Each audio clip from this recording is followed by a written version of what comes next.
Welcome to First and 15, the only podcast that's trying to get you paid. I'm here with two-time FFPC champ AB. Alongside him is my guy, Dio the Machine. Guys, we got another week of fantasy football, but this time we're going to start with something a little special. My boy AB did some rankings. We started with receivers first, so I kind of want to go through the rankings a bit, see how Dio feels about them. But first, we're going to give AB a chance to kind of go through his rankings and kind of, tell us why he ranked certain players the way that he did. Yeah. So let's talk about that for a second. Let's go through your rankings a bit. A little bit of controversy, but kind of tell us like how you sort of built this list up. Yeah. So the beautiful thing about me doing rankings is that they my rankings. Like this is like how I draft. And I really don't care because this is how I draft. Like I'm like ranking these guys as I'm sitting here in a draft room thinking about who I'm going to take.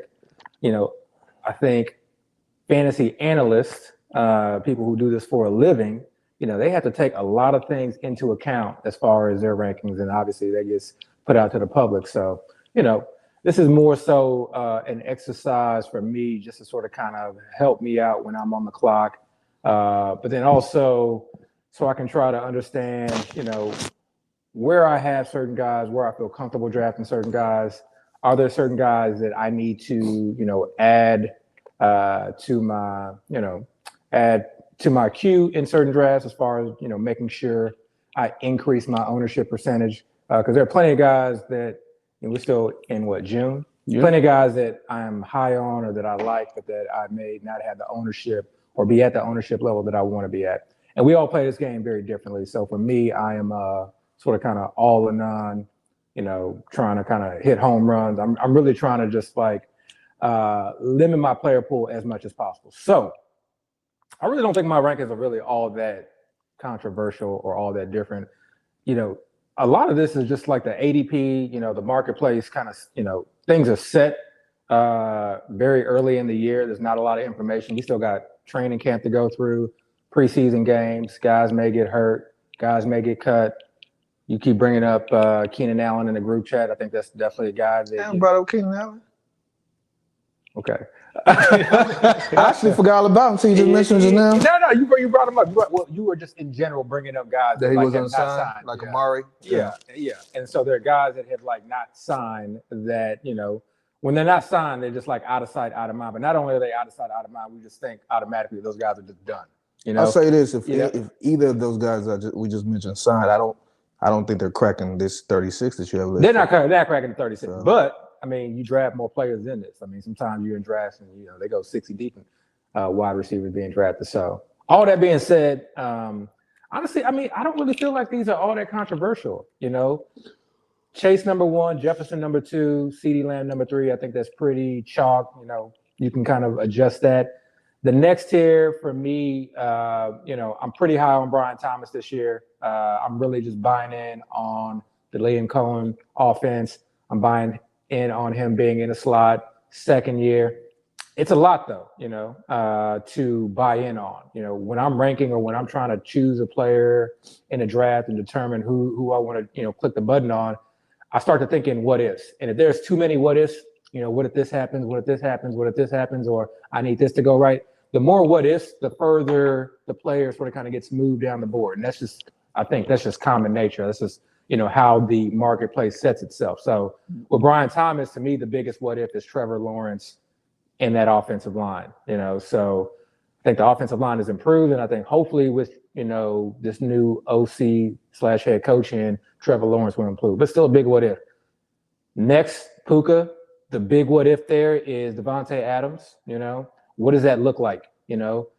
And I love Puka from a reception standpoint, from a yardage standpoint, but can he get there with the TDs? So the only thing that's keeping Puka outside of my top 2 or 3 are whether or not, he can, get to double-digit TDs. And I think Adams in the red zone is pretty significant. And then, I kind of round out that top tier with Malik Neighbors. And so for me, I don't know where to put Malik Neighbors because he's just as talented as any of those guys in that list. I think he's more talented than Puka, more talented than Brian Thomas. I think he's more talented than CeeDee Lamb in certain ways. So he is just someone I struggle with just because I do not trust the quarterbacks, but a player that skilled, just not knowing what happens in entering his second year with as many targets as he's gotten, I feel like you want to have some ownership. So that's why I have him there. But I don't know what you think. I mean, it's cool. I didn't know you bumped Devontae Adams down in your rankings because a couple episodes ago you were saying Devontae Adams was a wide receiver 1 for you. I think you actually had him right behind AJ Brown at that point. So it looks like you jumped up Garrett Wilson and Rashee Rice.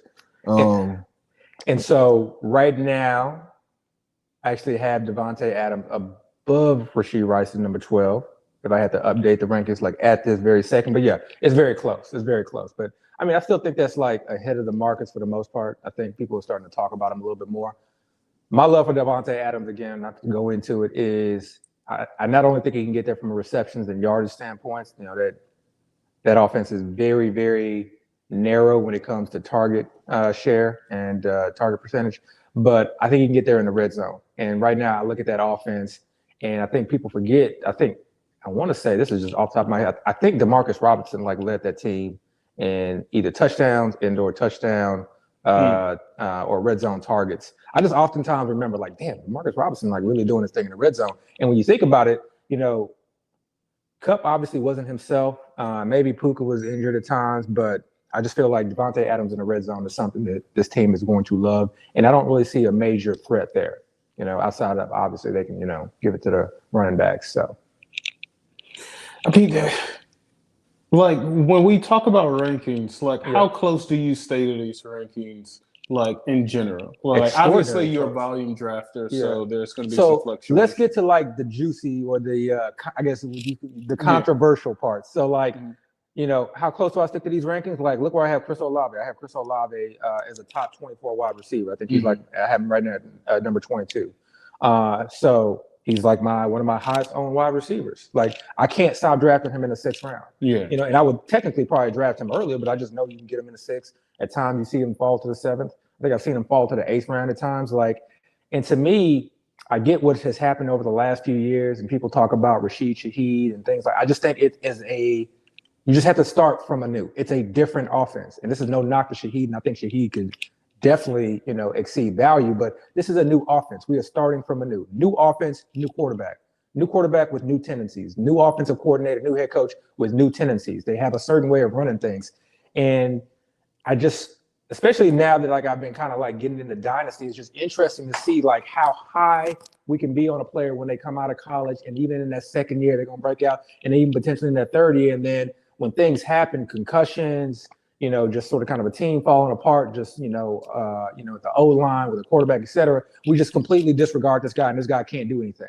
Then we just jump on to the next guy. So we're done with Chris Olave, but the next guy, the next players that we jump onto are the Jamison Williams of the bunch. And so, and then I think Waddle too as well, even though a lot of people talk about Waddle being a potential breakout, he's also, going in that 6th, 7th round. But for me, I just see, and Dale brings this up a lot, who's a guy that can potentially lead his team in targets. And I don't know what this offense is going to do, but I do know Kellen Moore runs a very fast-paced offense, and I do know he has had and been in offenses in the past where his slot wide receiver has really been highly targeted. And so I want to be on and ahead of that, I want to be on that ship. I want to be on that train well before we get camp reports that, Chris Olave is running a lot more out of the slot, or before he says Chris Olave is going to play the CeeDee Lamb role or the Keenan Allen role in this offense, those same roles that were important in his previous stops in the NFL. But my question, to piggyback off of Chris's question, as far as staying true to the ranking, let's specifically look at Olave. I know Olave is going maybe 2 rounds behind Chet and Moore. So if you're in a draft and say, according to your rankings, Moore, Tech, Godwin are gone, and literally you're next up. Godwin was just taken, and you're next up. And Mike Evans is right there at the top of the queue, because I'm sure Mike Evans is above him. Even T. Hunter, I think, is above Olave. Even Harrison, I know, is above Olave. So if you see those ADP ranks, are you going to jump to get Olave, or are you just going to say, I'm not drafting a receiver now, I'm going to wait to go close to where he typically goes in drafts? I think, and that's a great question. Whether we've talked about this years past, where you have to marry rankings, or if you use projections, or if you use Vegas lines and prop lines, you have to marry that with the ADP. So, you look at the current state of ADP. So pull up Fantasy Mojo, or pull up Underdog ADP, or pull up DK ADP. You pull up whatever ADP you have, and I want to be as greedy as hell. I want to be greedy. I want to be as greedy as possible, especially because I'm doing multiple drafts. Right. I want to be that person in the draft is like just value is just falling to them, you know? And sometimes, like you always talk about, like sometimes you're wrong, right? Sometimes you're wrong. So like I don't want to reach ahead and start taking Olave in the 5th round every single draft. Like that to me is a mistake. That to me is how you really limit your upside in drafts. If I think Olave is a top 24 wide receiver, well then I'm gonna get me an additional top 24 wide receiver in the 5th round and then go there, or I'll go, in another position. So to then piggyback off my question, if that's the case, looking at the way these rankings look to me, and correct me if I'm, observing it incorrectly, but that tells me you're not drafting any Evans, Hunter, Harrison, Smith. No, that's incorrect. Yeah. Because what I'm saying is because if you're in a draft, and it gets to, say you're in, I don't even know, the 5th round, wherever Godwin is going, and Godwin just went, and now you're looking at I see all these other guys there, but I know I have Olave ranked higher, but I know I also don't want to reach an Olave. I'd rather wait around. You're then saying you're going to skip all these other guys, right? So that's what I'm saying. You'll never have any of those guys in your draft. So when it comes to rankings, like just because I have Olave at 22 doesn't mean I don't love Travis Hunter at 24. Both these guys. But what I'm saying is, if you're about to draft and they're both available to you, I'm going to try to get both of them. So you'll draft somebody that you Travis have Hunter later in your rankings. Yes, with the hopes of getting somebody you have higher in rankings later. No, I will draft Travis Hunter because he goes higher in ADP significantly. Right. And then I will wait and get Chris Olave because that's what I'm saying. So you're drafting somebody that's lower in your rankings earlier. Absolutely. That's about winning. Yes, that's about winning. Because just because I'm high on Olave does not mean that I'm not high on Travis Hunter. Okay. But if you do that, you do risk drafting somebody lower in your rankings and not being able to get somebody higher ranking when you have the opportunity to get them. Because I guarantee when Hunter is on the board, Olave is also on the board. So every time you draft Hunter, you're hoping Olave falls back to you, but there's a chance he doesn't. There's a chance, but the majority of the chance, greater than 50%, especially with the way the ADP shift or the way the ADP is set right now, I can get both. Okay. And that's how I play it. All right. Yeah. You gotta be careful because ADP can change. It just takes one person, right? But that's the thing. I'm doing multiple drafts. So if ADP changes, then I adjust accordingly. But right now, I'm not going to be the one that's going to change ADP. Okay. I don't want to raise Olave's ADP. Gotcha. So. All right. One thing that I don't understand is how much has changed between this year and last year and how we feel about like the 49ers and that offense to where, their first receiver on the list is 30. Who's their first receiver? Juan Jennings. Is he their wide receiver one? I believe so. He thinks so. According to my rankings. I hear a lot of people saying I think so, maybe, but I don't hear a lot of people saying I know so. Okay. In the past, that's why he's 30. That's what I'm saying. In the past, that's why he's we 30. can say we know. Yeah. Even if we weren't sure, we would say we know it's Ayuk or we know it's Debo. I think right now nobody knows. Yeah. And not to mention you have Ayuk that's dealing with injury right now. Once he comes back in the fold, and honestly, I don't even know when that is. It's going to be early in the season or mid-season or if he comes back at all. But once he comes back, he can take over that wide receiver. My confidence level, I am 55% confident that Juwan Jennings will be the wide receiver one throughout the entire year. Wide receiver one, but tight end. But as far as like the receiving option, I think George Kittle is that number one receiving option. Maybe. So that's maybe. Like I said, Ayuk is eventually going to come back. I would assume. And when he comes back, what does that do to everybody? Every single consideration. Because again, and that's just a bias on me because of the type of injury that he had. I don't like drafting those guys the first year. And to be honest with you, would you be shocked if the 49ers signed a receiver? Like Amari Cooper. I think they might have been in the market for Amari Cooper last year. Potentially. Or Keenan Allen. If they sign either of those guys, I think they automatically jump to wide receiver 2 at minimum day one. Potentially. Day one, right? Yeah. So, And Keenan Allen has been talking about I think he wants to be, somewhere like in California in warm weather. So. I mean, he played for the Chargers, right? So and then Amari played for the Raiders when they were in Oakland or what was it, whatever. So I mean, both those receivers seem like the type of vets I think would flourish with the Niners, right? Potentially, like good route runners. Those guys would definitely adjust these rankings or cause some change. So I think what I'm trying to say is I don't think people truly are comfortable saying Juwan is the guy. He most likely is the guy. But they're not. I mean, think about it. He doesn't have the high draft capital. He's not like somebody we've known in the past, somebody we favored. He had a good season last year. And that's really all we're leaning on right now. That solid production last year. I don't even know when he was drafted. Like, I don't know how old he is. I don't know what round he was drafted. Do y'all know? No. Again, it's like he just came out of nowhere. Like, come on, we believe you now. But so, I think it's real. That's one of those things. I'm also high on Brock Purdy. I feel like that defense is not what it used to be. What about Pearsall, though? So what? Pearsall, they're round one drafted player last year. Right. Look, that's why he's 30. That's why my confidence level is 55%. But you still have higher than Pearsall, though. I definitely believe in you gotta. So like if you're on the clock, you have to make a choice. Okay. And so for right now, if I'm on the clock right now, I'm making that Juwan Jennings choice. Okay. So let's stay on the 49ers. Oh, but real quick, since we're on the 49ers, don't forget about Jacob Cowie. He was drafted last year too. Yeah. They like compared him to Tank Dell a little bit. And I've heard good reports coming out of camp lately. So, don't ignore him. Let's stay on the 49ers, though. We got Dr. Carlos Reyes to give us some information on news on injury. So let's bring him up right quick. Bring in our correspondent. Right. Our correspondent, our injury correspondent. We talked about Ayuk for a second. Brandon Ayuk, obviously, he got injured last season. Carlos, tell us about that injury. When do you expect him to come back? What kind of recovery do you expect? And should he be the player that he was before the injury? Yeah, for sure. Thanks for having me on. It's great to be back on the podcast. But after we're just kind of hearing what Dale and AB have to say about kind of Juwan Jennings and Brandon Ayuk and who's the number one, with Brandon Ayuk himself, going down in kind of late October and not getting surgery until November, the real timeline for that is anywhere between 9 to 12 months for something like an ACL and MCL tear.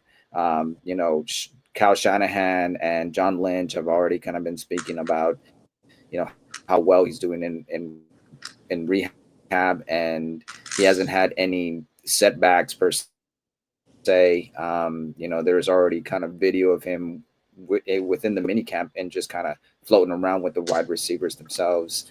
I will say this is that, there's been a couple of other guys that have had ACL, MCL tears and have come back week one. His anticipation is that he may actually end up on the PUP list. And if he does end up on the PUP list, then that means that he has to sit out 4 weeks and won't be able to come back to week 5.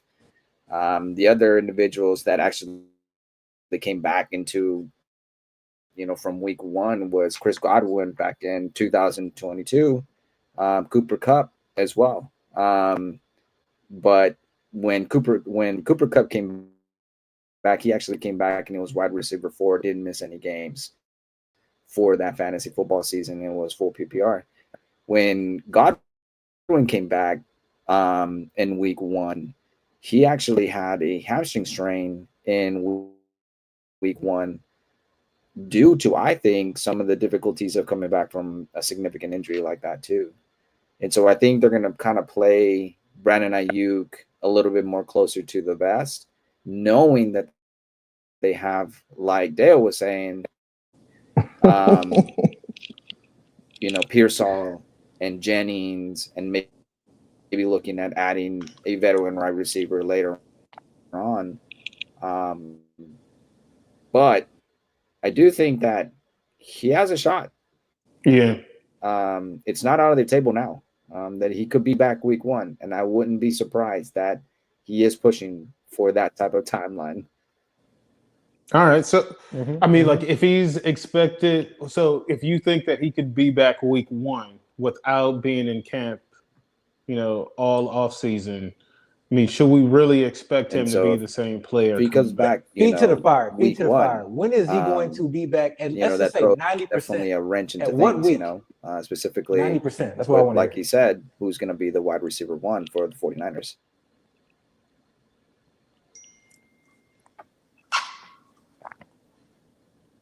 Oh, I think you cut out. Oh man, I think we lost you. Because you actually put his feet to the fire, all of a sudden the mic cut out. Suspicious. Oh man, 90% is I think that they stay true to the PUP list and he's back week 5. Okay, so you think he's actually going to start the season on a PUP 10% is come back at week 5. Okay. So when is he going to be 90%? Like they stay, they stay.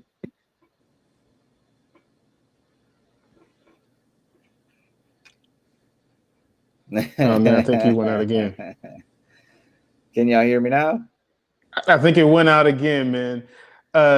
So you said 90%. You got me back? Yeah. Can you hear me? All right, Carlos, I think we're going to have to bring you back again on the next episode to talk about this because I really want to hear. That's 90%. All right. You cut out for a large portion, but we'll definitely bring you back. 12 months from November, I think, back in October, early November, where he is 100%. All right.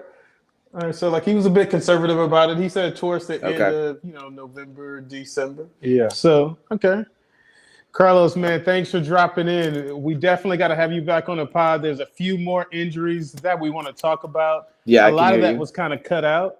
But we definitely want to bring you back on next week and in future weeks to talk about these injuries to help us kind of get ready for these drafts. And I haven't really started drafting yet. So I told these guys I'm not drafting until I get to Vegas. We plan on going to Vegas, right? Yeah. Like at the start of the season. Okay. So that's when I'll start drafting.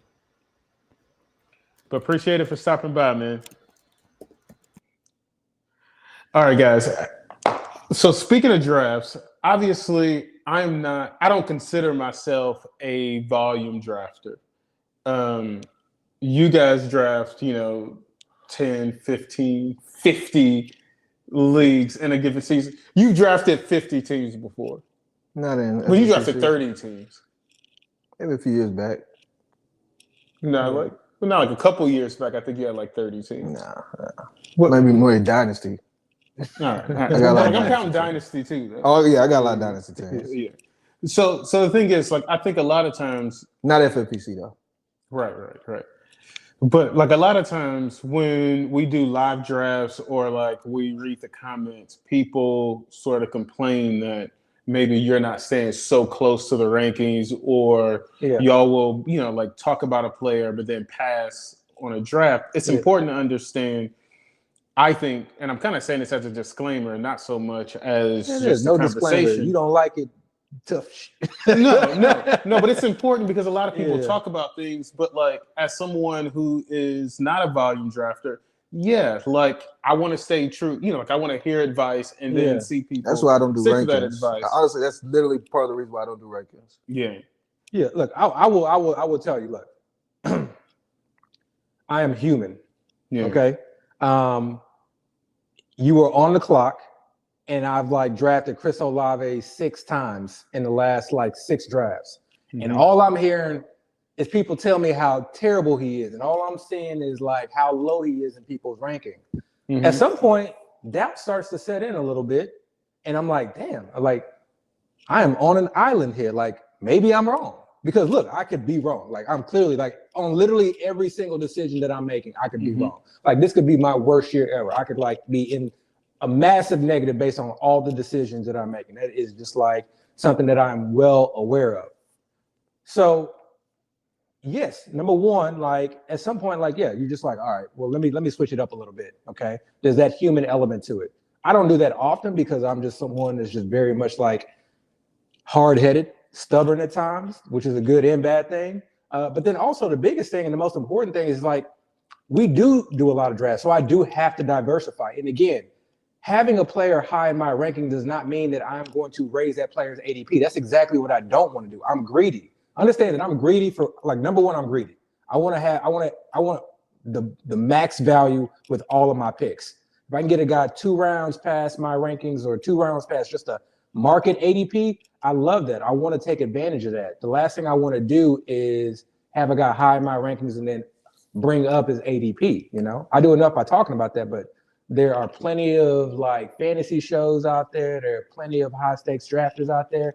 So I never have to worry about someone or a group of people or people in my draft saying, you know, sniping me for my players. Like we all, you know, the listeners have so many different people that they listen to that they can, and they're smart in their own right. They come up with their own decisions. A lot of people just, you know, like me, I just like to listen for fun. I enjoy this stuff. So if I'm drafting and I pass on Olave for somebody that's low on my rankings, yes, I did that.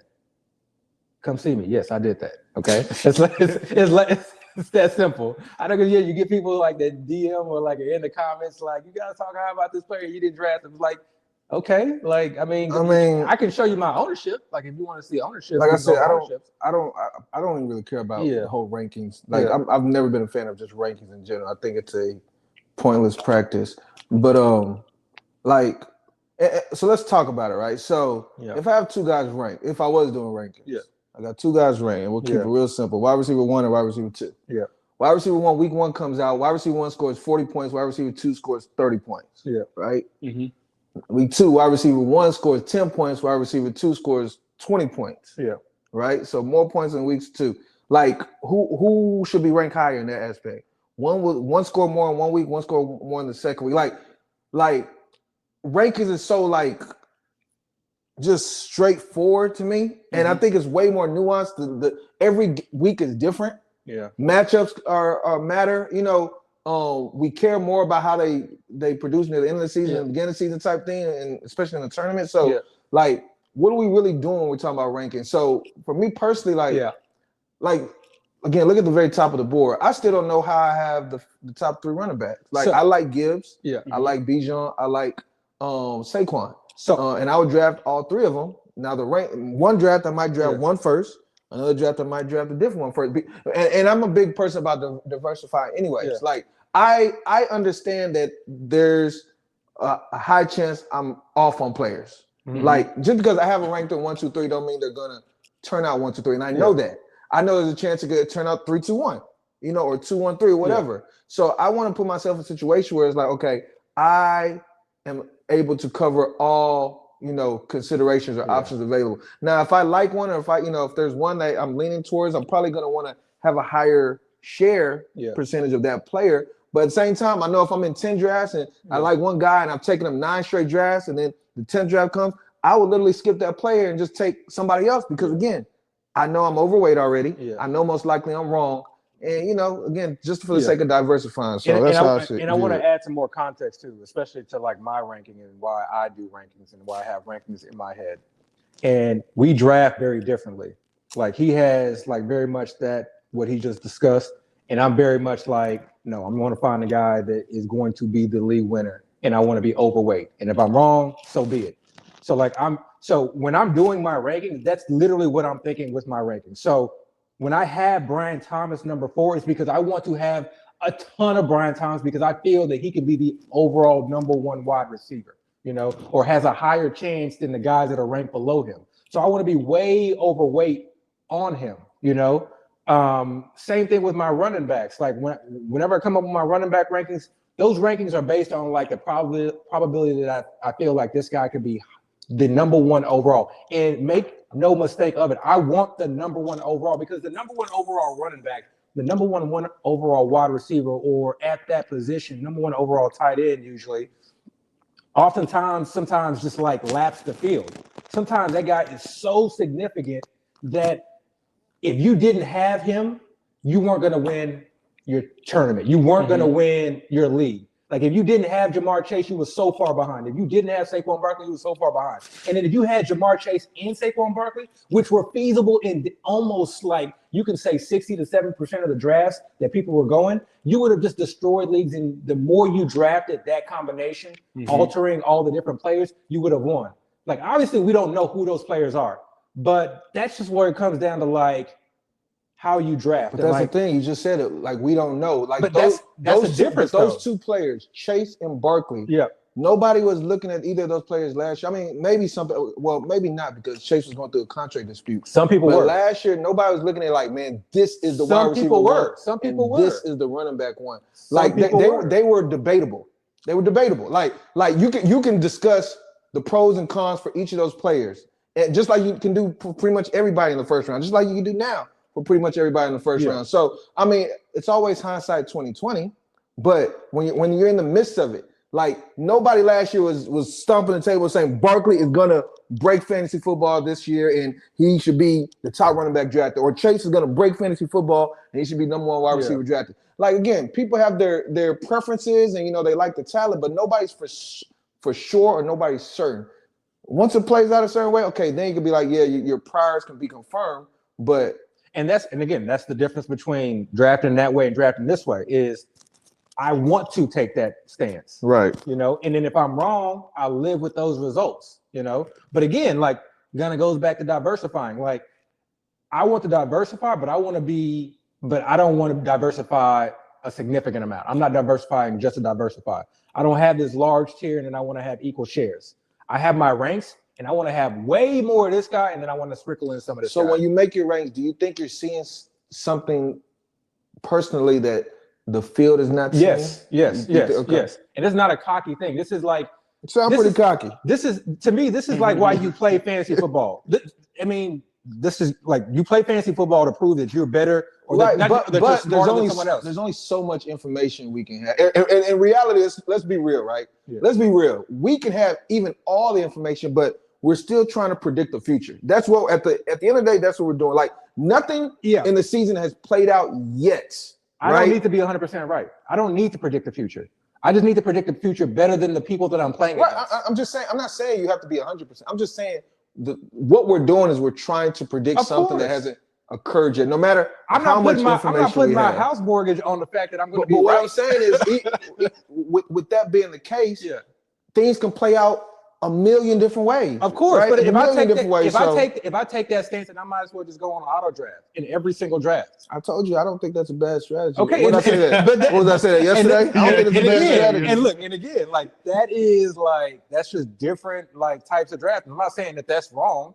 I'm not saying that like diversifying. By no means am I saying that's wrong. Because I'm saying it just depends on like. This is the way I see it. Everybody ranked right now in the first round, second round. They're ranked there for a reason, right? I don't think we're looking at any of those players and just saying we're taking stabs at these guys. We just like these guys. I think they're the players in the best situations with the most talent, right? And you have your sleepers, your one-offs, your rookies that we haven't seen it from, or your old vets that we feel like might be, approaching the cliff soon.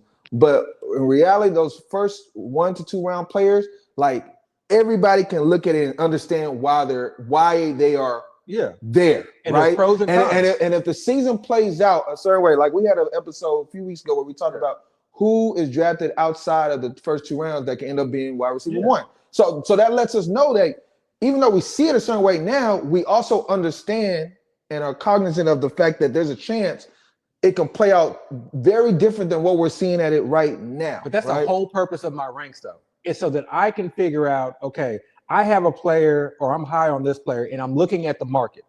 It's just like for me, stocks. Okay, the market has it priced at this point, but I strongly believe in this company. I strongly believe in this CEO that's just come in. I believe, I believe in this company. So for me, like I'm ranking my players and I'm like, market has them ranked way low. I have them ranked way high. Yes, I may be wrong. Of course I may be wrong. But you know what? I'm going to bet based on the way that I play, I'm going to be overweight. And if I hit across the field. That's how I played every single year. But if you're using the analogy of stocks, right? They always say don't put all your eggs in one basket, diversify, mutual funds, things like that. Like there's a reason those that's things not fun. Are, It's not fun.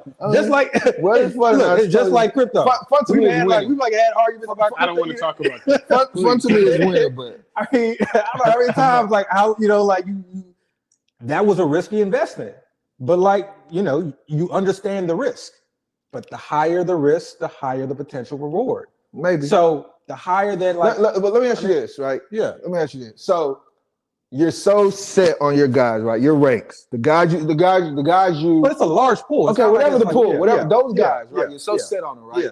Yes. You go through 30 drafts. Yes. And I'm just putting a number out there. You probably done more, probably done less. Whatever. You go through 30 drafts. You're hitting your guys. Bam, bam, bam, bam. If you're so right, if you hit all your guys so much, aren't you gonna win anyways? So if you do another draft, what I'm saying, if those guys are the right guys. Right? No, you're not going to win anyway. What? Because you're not drafting the exact same team, and it's a larger tier. But what I'm saying is a larger tier. You only need one team. That's what I'm saying. You only need one team to hit. If you get your guys and you pick the right guys, like say Abby is. Okay, I'll give you an example. I'll give an example. When I look at the years like where like I've like been like high or even just won the tournaments, I've had core guys. Won the tournament. Them years that I won them, them multiple years. Those years. That's what I was thinking. But it's not even unique. I don't even think this is unique to me. But like when I look at those years, it's pretty unique to you though. But go ahead. I've had core guys that like the Lamar year. I was very high on Lamar. Every single draft, I was trying to get Lamar in every single draft. Yeah. So when I when I was talking about like the team that won, I just kind of glossed over Lamar because he was just on all my teams, But every year, like you can go position by position. Like last few years, like with quarterbacks, like last year, it was basically Burrow or Daniels or both. Yeah. And I like every single time they were basically on pretty much like 75+% of my teams. Mm-hmm. I didn't win it all, but like those guys hit. So I was off on Barkley. We were kind of there on Chase, but I was completely off on Barkley. Mm-hmm. So I took that L when it came to like not having shares of Barkley. So I understand that like, if I would have diversified, I could have had it. But if I was on Barkley, you still need the right combination to win it all. But what I'm saying is if you hit the right if you actually hit that right combination. But I'm not gonna be able to draft the entire combination because I have tons of guys that I like. So I'm never going to be able to get in the draft and like be able to draft all the players that I like because I have way more players. But again, that's what I'm saying. You go through 30 and say your effort is to try to get as many of those guys, and you're doing well. You're doing well. Like all 30 of them, like you're getting a pretty solid combination. Let's say it's 80% of the guys you want. You're hitting them. Still, at some point, you're right. If you're right, those teams that you drafted, one of them are already going to hit. No, you know why? Because just as you talked about, the first round has the highest success rate, the highest hit rate, right? And this is even like taking into account injury. And then with every subsequent round, the hit rate is lower. So in the first round, you're going to be hard pressed for me to, ever come up with a statement that like, no, I'm super low on that guy. I don't want any shares of that guy. I'm pretty much going to want all of those guys because even though I may really love Brian Thomas, I still really like Neighbors. I still really like Puka. And I can still see a situation where even though they may finish number 1 overall, it's still important to have that last 3 weeks. That's the 3 weeks that allows you to win the tournament. So are you saying you're open to diversifying? Like, yes, are you? What I'm saying is, if you had 10 straight drafts and you got picked 10 through 12 in each one of them, every single one of them, 10 through 12. Yeah. So there's a chance. Or there's a good chance Brian Thomas is going to be there for you every time, right? Yeah. Like. Are you going? Maybe I said this wrong. Let me say it differently. Say you got picked 7 every single time. Yeah. 10 straight drafts. Yeah. So there's a high chance Brian Thomas is going to be available for you. Yeah. Are you going to take Brian Thomas 10 straight times, or are you going to say, you know what? I've taken Brian Thomas enough. Let me now throw in a Neighbors or Puka. No, because again, this is why I love the confidence level. Because even though I have Brian Thomas ranked number 4, and I feel that he is the number 4th wide receiver to potentially have the highest chance of making it and being the number 1 overall, the confidence level in that is still low or still very close to Neighbors. It's just slightly above Neighbors. So it's not that I think Brian Thomas is a 2x chance of being the number 1 overall compared to Neighbors. It's just that like if I gotta choose between the two and I've taken all the information that I have Thomas is a guy who has a higher percentage. But to put that in context, that percentage is like still in the single digits. So you would pass Brian Thomas and take like a Puka or Neighbors? Yes, I would make sure that's where I want to diversify. But when we get into the lower rounds, like right now I have 0 Zay Flowers. I don't even know Zay Flowers is even on my rankings. I have 0 Zay Flowers. Mm-hmm. So you will never catch me in a draft. Maybe I get 1 share. If I do 30, 50 drafts, maybe I force myself to get 1 share. Otherwise, like I'm going to be so low and so far low on Zay Flowers that if he hits, I'm so unlikely to have the combination that is needed to win the tournament. So I guess what it sounds like to me is your rankings is more about the players you're fading, not so much the players you're targeting. Because again, if we go back to the discussion about Olave, right? Yeah. You had Olave higher, but you also said because you know Olave, you probably get him later, you're gonna pass on him to get him later, right? So that ranking then is not saying I'm going to reach for Olave. It's more so saying I like him more, I want him, but I'm not reaching.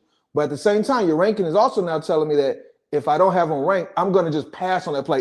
Even if it's 2 rounds past ADP when he's available, like Zay Flowers. If he's 2 rounds past ADP, you're now telling me you're still going to pass on him because you're basically fading him. If I have a player high, if it's between Juwan Jennings and Zay Flowers, I'm taking Juwan Jennings between. What about your rankings? I think if I recall, I think you had Diggs last, number 36. What I recall. Yeah. So if you're looking at it, and I don't know Zay's ADP. Yeah. But if Zay's ADP is like wide receiver 20, and you got Diggs at wide receiver 36, you're saying basically you're going to still take Diggs, even though Zay is now at a value. You're still going to just fade in the 8th round. No, if Zay Flowers falls to the 8th round, that is when I will say, you know what, this whatever percent chance that I could be wrong, he's falling past ADP. Let me get this 1 share of Zay Flowers. Okay. Even if Diggs is there, right? Even if Diggs is there, because guess what? I can get Diggs and I have Diggs shares. I can always get Diggs in the 8th round for the most part. Gotcha. You know, so then it becomes more of a value pick. Yeah. So it's never just like anything else. It's never like, oh, this is it. This is all that I use to do my draft, and I go strictly by the rankings. No, I use my rankings, and then I use the ADP, and I try to win. Gotcha. I try to game the system. I try to get an advantage. I'm trying to be greedy. I'm trying to be as greedy as possible. Gotcha. Yeah. All right, guys, I want to do a team spotlight for our final topic, and I want to talk about the Seahawks because it's a team that not many people are talking about. So let's talk about Seattle for a second. Specifically, Cooper Kupp comes this offseason. Jackson Smith and Jigma is being drafted extremely high, in my opinion. Obviously, they bring in Sam Darnold, who has, is a top 10 quarterback finish last season. Did he? Yeah, he was actually quarterback 7. With FFPC's rankings, but is drafting so low. How do you guys see the Seattle Seahawks offense, and where do you guys sort of put? Are we sure that JSN is going to be? Can I interject for a second? And this is totally off topic, and I'm sorry, viewers. I just want to ask this question. Mm-hmm. Because going all the way back to your wide receiver ranking, you were talking about Neighbors. Because I'm high on Neighbors this year, by the way. So I, perk my ear when you start talking about. You were saying how he's ranked low, or people view him lower because of the uncertainty at quarterback. No. I mean, I have him above the market. But you said something about the fact that you weren't. You said something about his quarterback situation. I could have him higher. I'm saying the reason that he's not in the Jefferson, CeeDee Lamb. Okay, perfect. Okay, that's fine. Yeah, that's fine. Yeah. So with that being said, can we say a similar situation with Jefferson? Like we're not certain what quarterback Jefferson has right now. Right? We've never seen him in the league.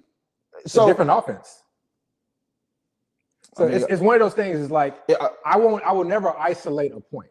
So yes, we can look at who has the best quarterback, but to me, it's like that's just only part of the story. But do we know what their offense is? Because if you were to ask me right now, I would lean that offense is going to be very run centric this year, personally. And I might be off, but just certain things I've seen them do. I see it as more of a run first type team going into the season. And, we'll see. But I still think the questions of the quarterback are still the same for Jefferson. And that's why he's not number 1. That's the question mark with Jefferson. I 100% agree with that. I 100% agree with that. I think there's a chance Neighbors could jump to the very top of the tier this year.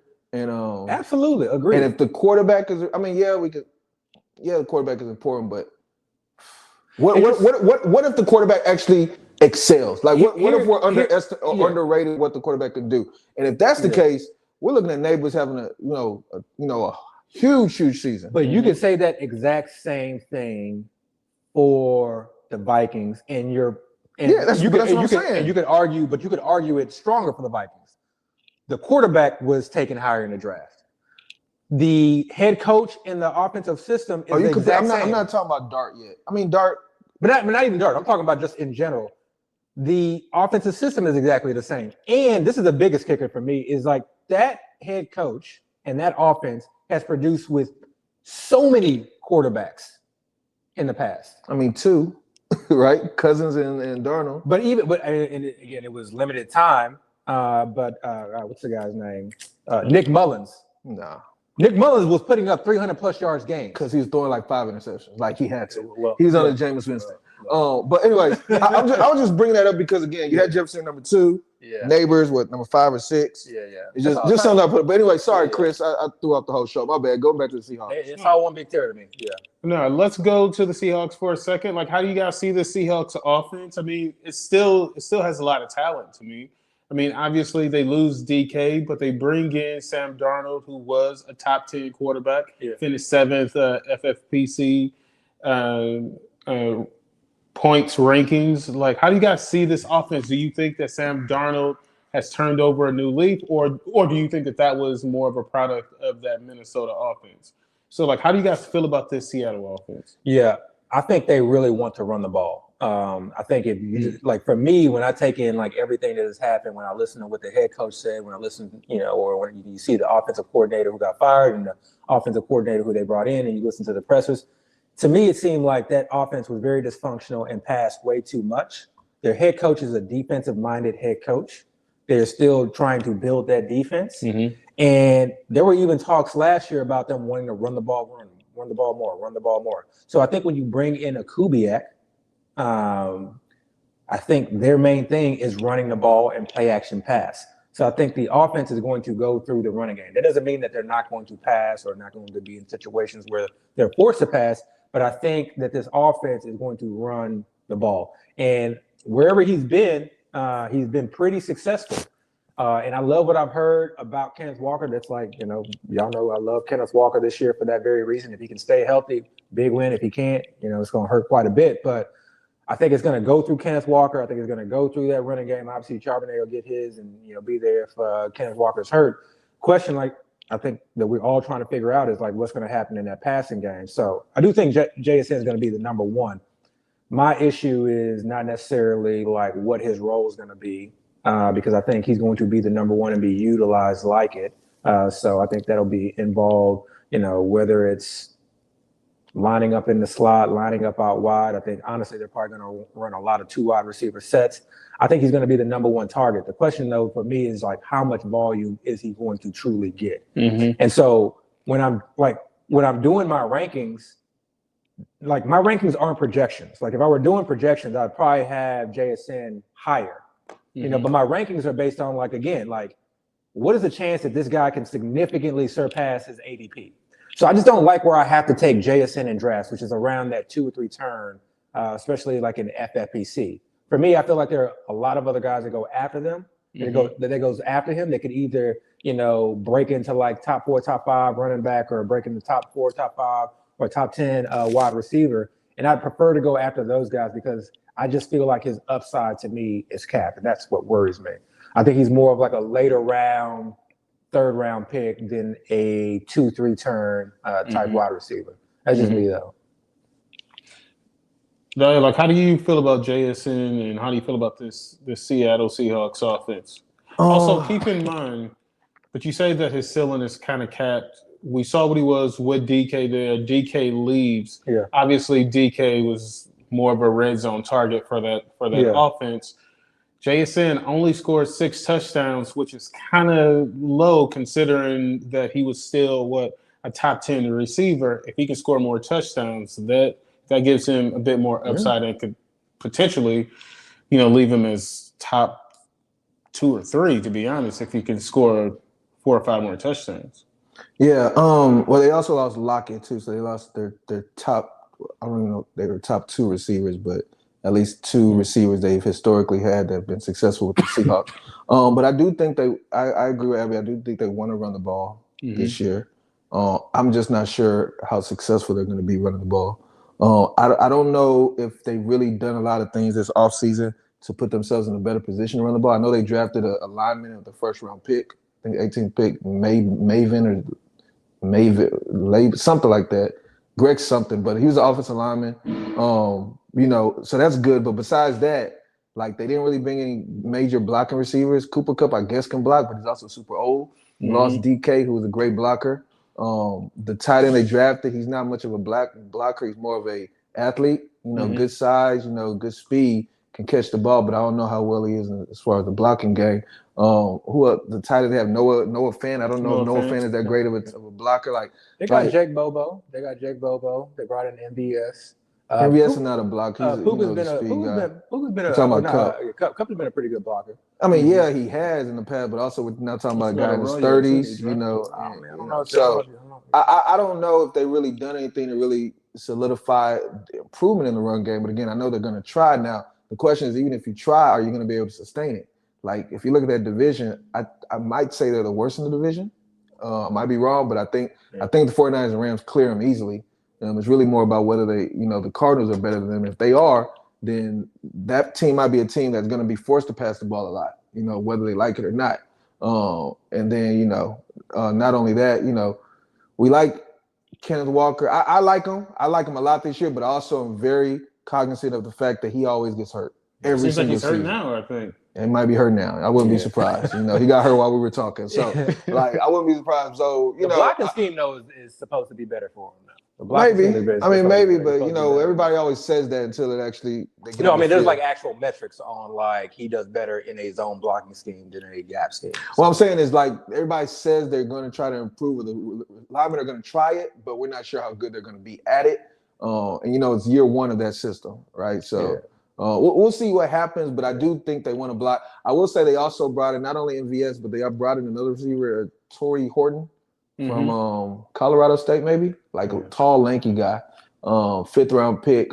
I like him because that wide receiver room is not solidified yet. But other than that, I mean, they're not too promising. I don't know how I feel about Darnold right now. That contract they gave him looks good, but I also heard that he can get out of it pretty easily.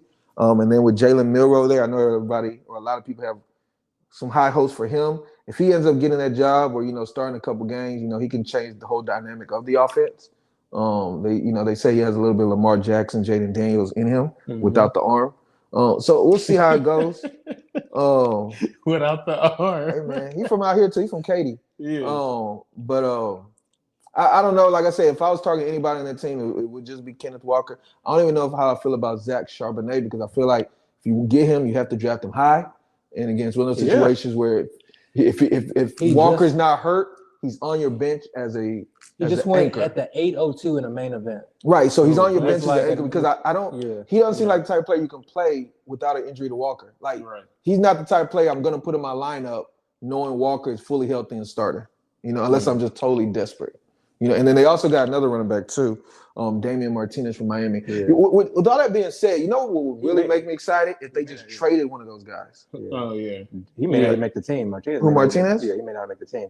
He's a 5th-round pick. He gonna make the team. He may not make the team. Who's a receiver from? He gonna make the team. Who's the third back on that team from like Kenny McIntosh? Kenny McIntosh may make the team over him because Kenny McIntosh can actually do. McIntosh is the old regime. And they drafted this guy in the 5th round. Damian Martinez, unless they trade somebody away, Damian Martinez does nothing else but he's only a running back. But they drafted him. You don't waste draft it. Like if you're gonna draft a player, like there's very few players that are drafted by the team that they cut before they actually go through their rookie season. Yeah. Unless they just bust. Like they just have a bad training camp or something like that. Like they knew what they had and they still decided let's draft this guy. Practice squad. If you waive him, he's gonna be picked up by another team easily. Like real easy. All right, guys. I think that's the end of our episode this week. Do you have any dynasty picks you want to a few sleepers. Number one, so 2 guys from the I had these guys queued up too. Hold on, I got it.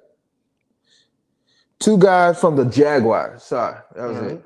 We mentioned it before, but I'm going to reinforce it now. And I'm actually going to be a little bit more stern with it. But Diami Brown, I think Diami Brown is going to have a good season. I really, really do.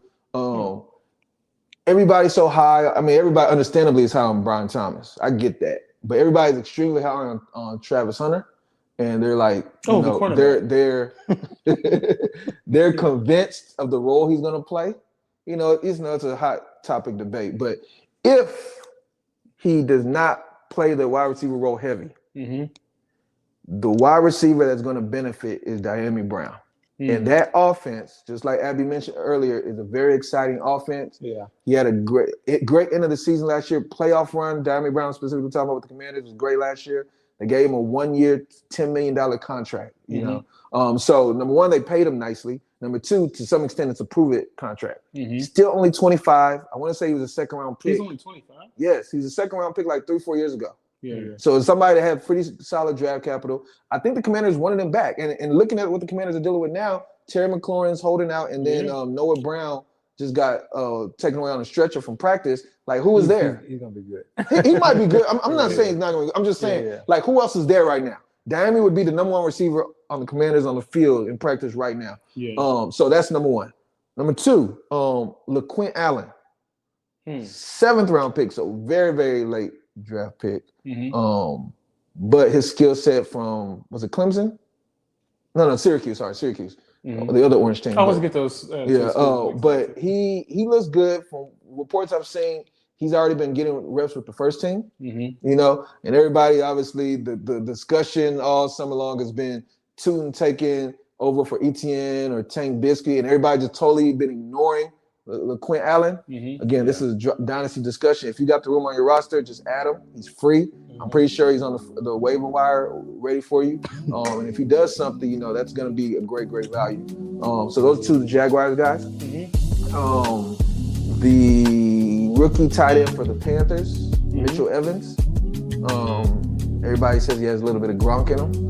But, with them losing, was it Trimble that they lost for the season? Now, of course, people kind of looked at Ja'Torius Sanders. Is that his name? Jatavius, UT last year, which is good. Great player. Or he has a good skill set. He's more of a receiving tight end, which is cool. Mitchell Evans, more of a bigger blocking tight end, but at the same time can be used in the passing game. And those rookies, 5th round pick, so he wasn't drafted extremely late, but doesn't have the greatest draft capital, but he's being utilized and he has a little bit of hype. And then the last one is Malik Washington for the Dolphins. Nobody's really talking about him. We really are not certain how the Tyreek Hill saga is going to play out leading up to the season. It looks like he's pretty committed to the Dolphins, but more surprising things have happened.